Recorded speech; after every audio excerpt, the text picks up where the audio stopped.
नमस्कार। आज 17 जून 2026 दिन बुधवार है।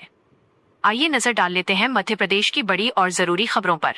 आप कहां से एमपी न्यूज देख रहे हैं, कमेंट कर बताएं।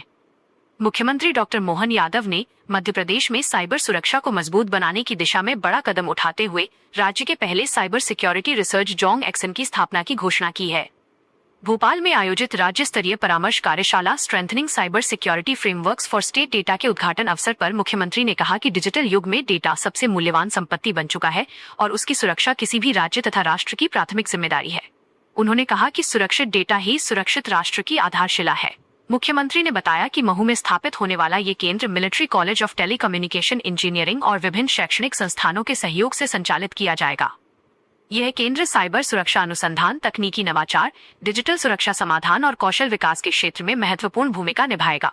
इसके माध्यम से सरकारी विभागों, नागरिकों और संस्थानों के डिजिटल डेटा की सुरक्षा को और अधिक मजबूत बनाया जाएगा। साथ ही साइबर अपराधों की पहचान और रोकथाम के लिए उन्नत तकनीकी तंत्र विकसित किया जाएगा। विशेषज्ञों का मानना है कि ये केंद्र मध्य प्रदेश को साइबर सुरक्षा के क्षेत्र में देश के अग्रणी राज्यों की श्रेणी में ला सकता है। मध्य प्रदेश विधानसभा का आगामी मानसून सत्र कई महत्वपूर्ण मुद्दों और प्रस्तावों के कारण विशेष महत्व का माना जा रहा है। राज्यपाल की मंजूरी के बाद विधानसभा सचिवालय ने 20 जुलाई से 24 जुलाई तक 5 दिवसीय मानसून सत्र बुलाने की अधिसूचना जारी कर दी है। इस दौरान राज्य सरकार पहला अनुपूरक बजट पेश करेगी और कई महत्वपूर्ण विधेयकों को सदन की मंजूरी के लिए रखा जाएगा। सूत्रों के अनुसार समान नागरिक संहिता यानी यूसीसी से संबंधित प्रस्ताव भी इस सत्र में लाया जा सकता है। 16वीं विधानसभा का ये 11वां सत्र होगा। सत्र के दौरान विधायकों को प्रश्नोत्तर काल, ध्यानाकर्षण सूचनाओं, शून्यकाल और विभिन्न विधेयकों पर चर्चा का अवसर मिलेगा। सरकार और विपक्ष के बीच कई महत्वपूर्ण मुद्दों पर तीखी बहस होने की संभावना जताई जा रही है। राजनीतिक दृष्टि से भी ये सत्र काफी अहम माना जा रहा है, क्योंकि कई बड़े प्रशासनिक और नीतिगत निर्णयों पर चर्चा हो सकती है।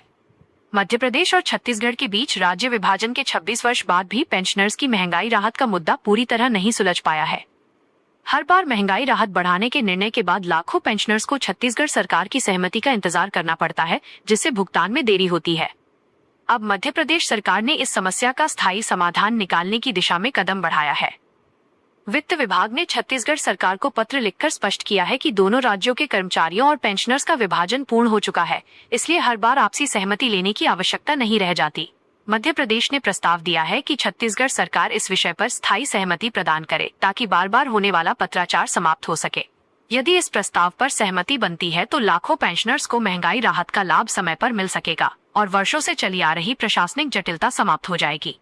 राष्ट्रीय स्तर की महत्वपूर्ण मेडिकल प्रवेश परीक्षा नीट यूजी 2026 को लेकर मध्य प्रदेश सरकार ने व्यापक तैयारियां शुरू कर दी हैं। मुख्यमंत्री मोहन यादव ने मंत्रालय से वीडियो कॉन्फ्रेंसिंग के माध्यम से सभी संबंधित जिलों के कलेक्टरों, पुलिस अधीक्षकों और अधिकारियों के साथ समीक्षा बैठक की। उन्होंने स्पष्ट निर्देश दिए कि परीक्षा की सुरक्षा और पारदर्शिता से किसी भी प्रकार का समझौता नहीं किया जाएगा। मुख्यमंत्री ने कहा कि परीक्षा केंद्रों पर बिजली, पेयजल, यातायात सुरक्षा और अन्य आवश्यक सुविधाएं समय से पहले सुनिश्चित की जाएं, ताकि परीक्षार्थियों को किसी भी प्रकार की परेशानी न हो। प्रदेश के 30 जिलों में कुल 283 परीक्षा केंद्रों पर यह परीक्षा आयोजित होगी। हाल के वर्षों में विभिन्न प्रतियोगी परीक्षाओं में सामने आए विवादों को देखते हुए सरकार इस बार अतिरिक्त सतर्कता बरत रही है और सभी अधिकारियों को पूर्ण जिम्मेदारी के साथ कार्य करने के निर्देश दिए गए हैं। मध्य प्रदेश में किसानों को डीजल खरीदने में होने वाली परेशानियों को दूर करने के लिए मुख्यमंत्री मोहन यादव ने बड़ा निर्णय लिया है। मुख्यमंत्री निवास में भारतीय किसान संघ प्रदेश किसान मंच के प्रतिनिधियों के साथ हुई बैठक में किसानों की 41 मांगों और समस्याओं पर विस्तृत चर्चा की गई। इस दौरान मुख्यमंत्री ने ट्रैक्टर में ही डीजल देने की अनिवार्य व्यवस्था को समाप्त करने के निर्देश दिए। अब किसानों को उनकी जरूरत के अनुसार कुप्पे या अन्य पात्रों में भी डीजल उपलब्ध कराया जा सकेगा। किसान लंबे समय से इस व्यवस्था में बदलाव की मांग कर रहे थे। बैठक में भारतीय किसान संघ ने भू अधिग्रहण कानून के तहत 4 गुना मुआवजा संबंधी निर्णय की भी सराहना की। सरकार का मानना है कि नए निर्णय से किसानों को खेती और कृषि कार्यों के लिए ईंधन प्राप्त करने में आसानी होगी। मध्य प्रदेश में अवैध कॉलोनियों के नाम पर जमीनों की रजिस्ट्री पर लगाए जाने वाले प्रतिबंधों को लेकर राज्य शासन ने महत्वपूर्ण निर्देश जारी किए हैं। शासन ने स्पष्ट कर दिया है कि कलेक्टर अपने स्तर पर किसी भूमि की रजिस्ट्री पर रोक नहीं लगा सकते। वाणिज्यिक कर विभाग द्वारा जारी निर्देशों में कहा गया है कि रजिस्ट्री रोकने का अधिकार केवल सक्षम न्यायिक या अर्ध न्यायिक आदेशों के आधार पर ही प्रयोग किया जा सकता है।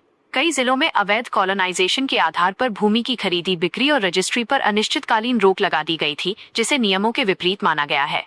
शासन ने कहा है कि पंजीयन दस्तावेज किसी संपत्ति के स्वामित्व का प्रमाण नहीं होता, बल्कि वह केवल लेन देन का सार्वजनिक साक्ष्य होता है।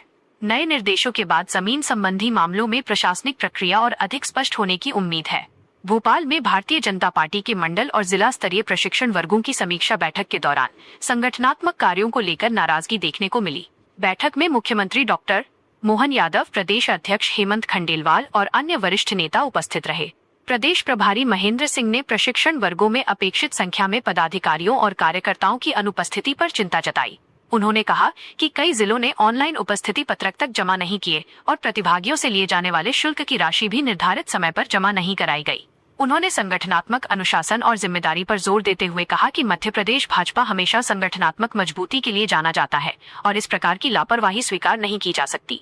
बैठक के बाद संभाग प्रभारियों के साथ अलग से समीक्षा भी की गई। भोपाल में प्रशासनिक स्तर पर एक और बड़े फेरबदल की तैयारी शुरू हो गई है। राज्य प्रशासनिक सेवा के अधिकारियों की जारी तबादला सूची में 1 एडीएम, 3 एसडीएम और 7 तहसीलदार एवं प्रभारी तहसीलदारों के स्थानांतरण किए गए हैं। एडीएम अंकुर मिश्राम को स्टेट सिविल सप्लाईज कॉर्पोरेशन में महाप्रबंधक नियुक्त किया गया है। वहीं कई अधिकारियों को पदोन्नति के बाद नई जिम्मेदारियां सौंपी गई हैं।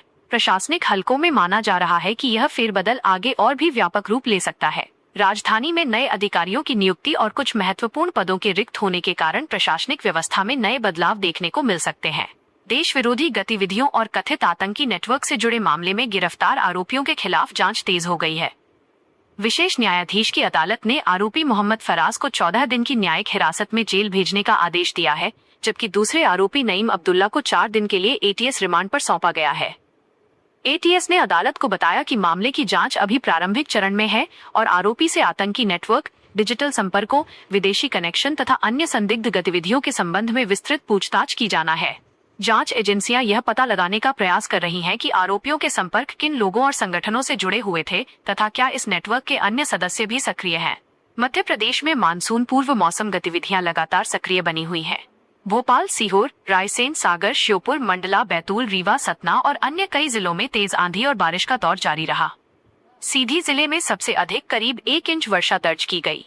कई स्थानों पर तेज हवाओं के साथ हुई बारिश से तापमान में उल्लेखनीय गिरावट आई है। शिवपुरी में प्रदेश का सबसे कम अधिकतम तापमान 35 डिग्री सेल्सियस दर्ज किया गया।